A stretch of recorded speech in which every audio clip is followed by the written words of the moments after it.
దేశాన్ని నడిపించే నిజమైన హీరోలు విద్యార్థులేనన్నారు AP deputy CM Pawan Kalyan.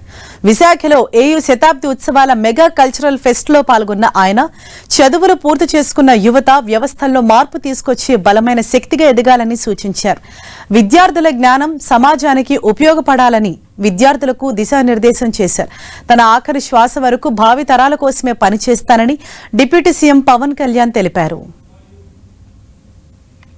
మార్పు తీసుకొచ్చేది యువత మాత్రమే. దేశ భవిష్యత్తు, మన భవిష్యత్తుని పరిస్థితులు నిర్ణయించం, మన ఆలోచనలు నిర్ణయిస్తాం. ఆ జ్ఞానాన్ని అనుభవ రూపంలో తీసుకొచ్చి అది ఒక విజ్డమ్గా మారకపోతే మటుకు మనకి లోతుపాతులు అర్థం కావు. నాకు మంచిగా జరిగింది అనుకుంటా. నేను రెగ్యులర్ కన్వెన్షనల్ ఎడ్యుకేషన్ లేకపోవడం వల్ల నాకు భయాలు లేవు.